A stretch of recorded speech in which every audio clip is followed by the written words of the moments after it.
श्रीमद् भगवत गीता चर्चा के 39वें भाग में आपका स्वागत है। द्वितीय अध्याय के श्लोक 15 पर चर्चा करेंगे। भूमिका। मनुष्य जीवन में गीता को समझना बहुत जरूरी है। गीता पढ़ने या सुनने से पापों से मुक्ति मिलती है। श्री कृष्ण कहते हैं, यदि तुम सदैव धर्म के मार्ग पर चलोगे तो सुखी रहोगे। आओ हम गीता पाठ सुने, पूरा वीडियो देखें, जिंदगी बदल जाएगी। अध्याय संख्या 2, श्लोक संख्या 15। मूल श्लोक। यं हि न व्यत्यन्ते पुरुषं पुरुषर्षभ समदुःख सुखं धीरं सोमृतत्वाय कल्पते। हिंदी अनुवाद। कारण कि हे पुरुषों में श्रेष्ठ अर्जुन, सुख दुख में सम रहने वाले जिस धीर मनुष्य को ये मात्रा स्पर्श व्यथित नहीं कर पाते, वह अमर होने में समर्थ हो जाता है, अर्थात वह अमर हो जाता है। या हे पुरुष श्रेष्ठ, दुख और सुख में समान भाव से रहने वाले जिस धीर पुरुष को ये व्यथित नहीं कर सकते हैं, वह अमृतत्व का अधिकारी होता है। या शीतोष्णादि सहन करने वाले को क्या होता है सो सुन।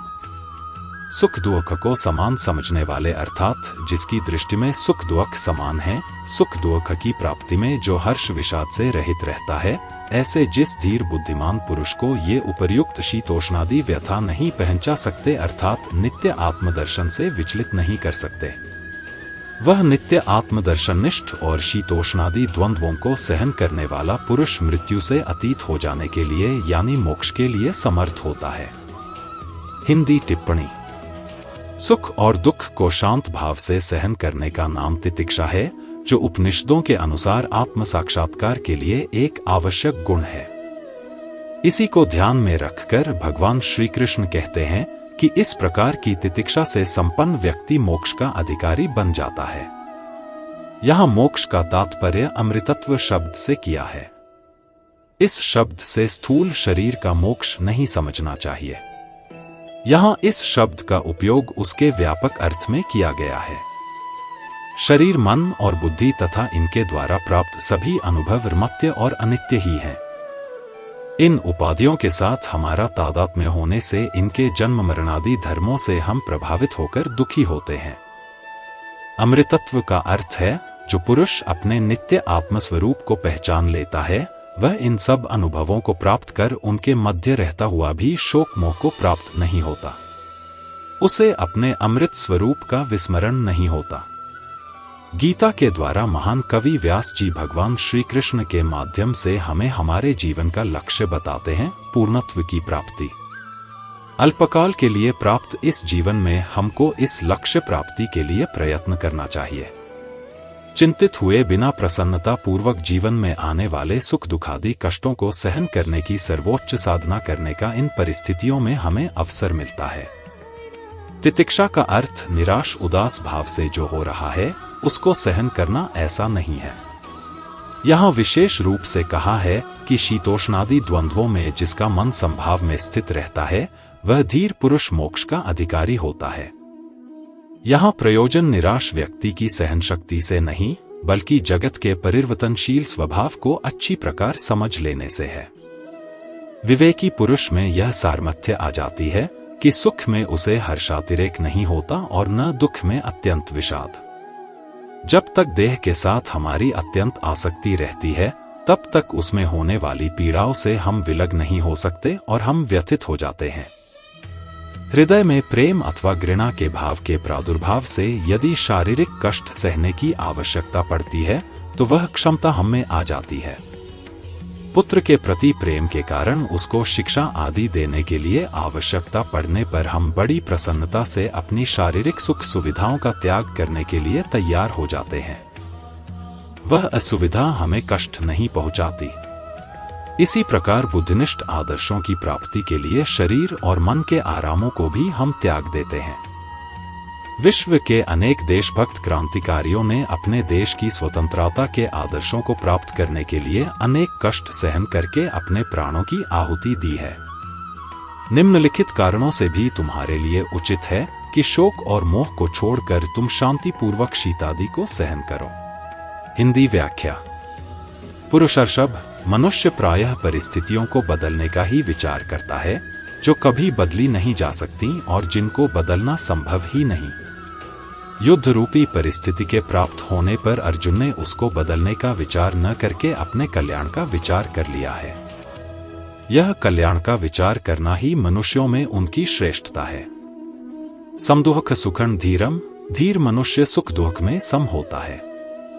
अंतःकरण की वृत्ति से ही सुख और दुख ये दोनों अलग अलग दिखते हैं। सुख दुख के भोगने में पुरुष हेतु है और वह हेतु बनता है प्रकृति में स्थित होने से। जब वह अपने स्वरूप में स्थित हो जाता है तब सुख दुख को भोगने वाला कोई नहीं रहता।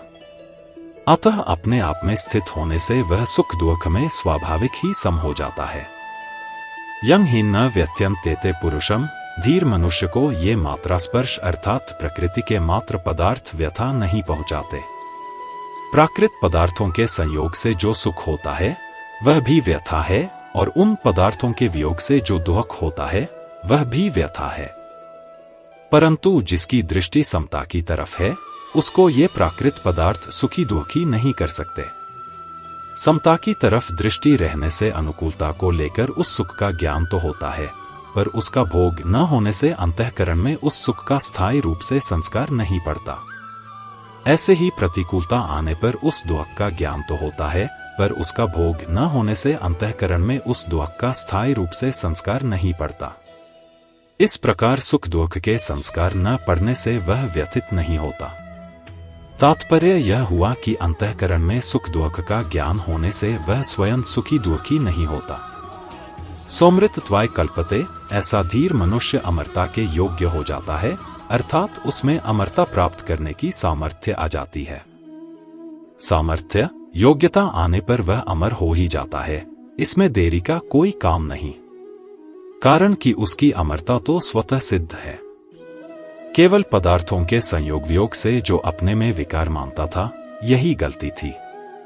विशेष बात यह मनुष्य योनि सुख दुख भोगने के लिए नहीं मिली है, प्रत्युत सुख दुख से ऊंचा उठकर महान आनंद परम शांति की प्राप्ति के लिए मिली है, जिस आनंद सुख शांति के प्राप्त होने के बाद और कुछ प्राप्त करना बाकी नहीं रहता। अगर अनुकूल वस्तु, व्यक्ति, परिस्थिति आदि के होने में अथवा उनकी संभावना में हम सुखी होंगे, अर्थात हमारे भीतर अनुकूल वस्तु, व्यक्ति आदि को प्राप्त करने की कामना, लोलुपता रहेगी तो हम अनुकूलता का सदुपयोग नहीं कर सकेंगे। अनुकूलता का सदुपयोग करने की सामर्थ्य, शक्ति हमें प्राप्त नहीं हो सकेगी, कारण कि अनुकूलता का सदुपयोग करने की शक्ति अनुकूलता के भोग में खर्च हो जाएगी, जिससे अनुकूलता का सदुपयोग नहीं होगा किंतु भोग ही होगा। इसी रीति से प्रतिकूल वस्तु, व्यक्ति, परिस्थिति, घटना, क्रिया आदि के आने पर अथवा उनकी आशंका से हम दुखी होंगे तो प्रतिकूलता का सदुपयोग नहीं होगा किंतु भोग ही होगा।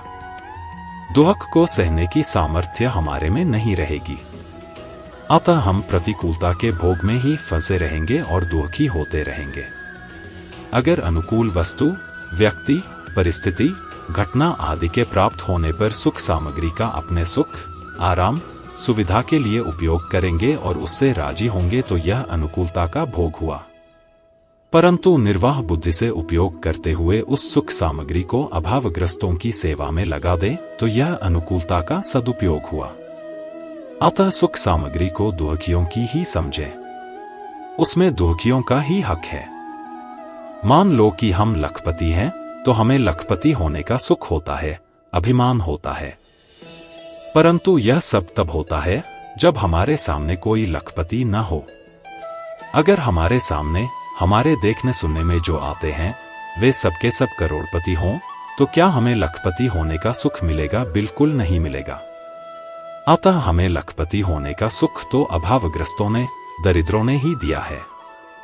अगर हम मिली हुई सुख सामग्री से अभावग्रस्तों की सेवा न करके स्वयं सुख भोगते हैं तो हम कृतघ्न होते हैं। इसी से सब अनर्थ पैदा होते हैं, कारण कि हमारे पास जो सुख सामग्री है वह दुखी आदमियों की ही दी हुई है।